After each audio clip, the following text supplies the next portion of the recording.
इधर भी ध्यान देना।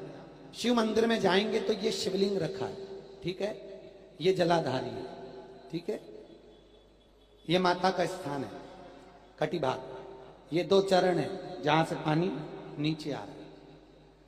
इस पानी के नीचे आने वाली जगह पर बीच में एक मोटी सी रकील होती है, करें दर्शन। ये अशोक सुंदरी का स्थान है। किसका स्थान है?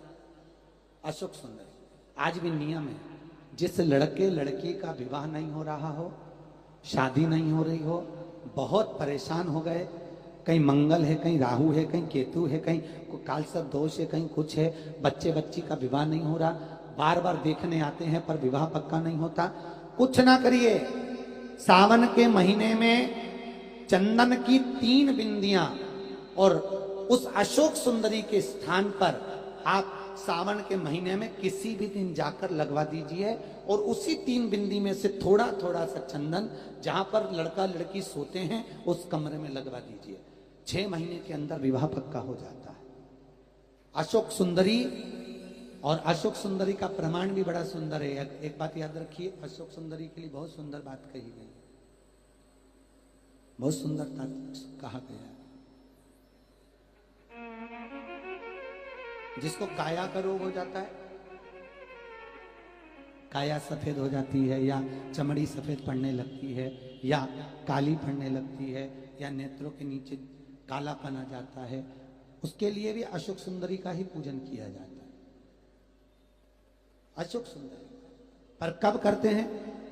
कहा सोमवार की अष्टमी पड़ने वाले दिन शंकर जी पे जल ना चढ़ा, नीचे लगाओ पात्र, और जहां अशोक सुंदरी वाली लाइन है, जिसकी आंखों में कालापन आ जाए, नेत्रों के नीचे कहीं सफेद चमड़ी पड़ जाए, कहीं चर्म रोग हो जाए, और कहीं फुल्कियां शरीर की निकलने लगे, कहीं कोई भी शरीर का चर्म रोग हो, उसमें अशोक सुंदरी वाली जगह पर दूध और जल दोनों को चढ़ाया जाता है।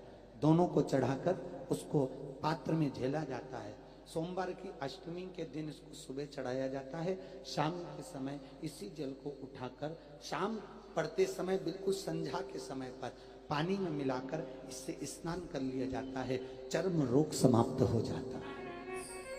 चर्म रोग की समाप्ति पर उसी दिन करना है, सोमवार की अष्टमी के दिन। कौन से दिन?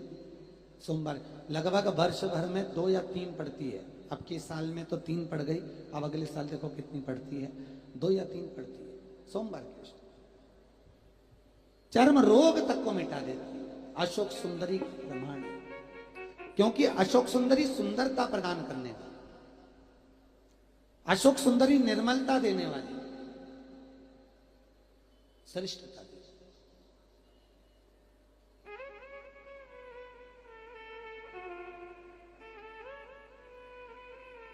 जो ब्याज बट्टे का काम करते हैं ना, उधारी पैसा दे देते हैं और पैसा नहीं आता, या दुकान पे से पैसा उधार देना है, उनको विशेष ध्यान रखना चाहिए अशोक सुंदरी का। बहुत अशोक सुंदरी का बिल्कुल ध्यान रखना चाहिए। जो उधार पैसा दें या उधार सामान दें, उसको अशोक सुंदरी का बड़ा स्मरण करना चाहिए। ध्यान रखें, अगर किसी को रुपया उधार भी दे रहे हैं तो अशोक सुंदरी के नाम की 1 लौंग पैसा देने से पहले 1 लौंग अशोक सुंदरी के नाम की मुंह में रखकर खा ले, और जिस व्यक्ति को पैसा उधार दे रहा है उससे बात करके फिर उधार पैसा दे। वो पैसा आपका वापस आएगा, ये गारंटी है। उसके बाप को देना पड़ेगा, नहीं देगा तो अशोक सुंदरी उसको खींच के लाएगी और पैसा आएगा। ये अशोक सुंदरी का प्रमाण है, प्रामाणिकता रहती है अशोक सुंदरी। सर्वश्रेष्ठ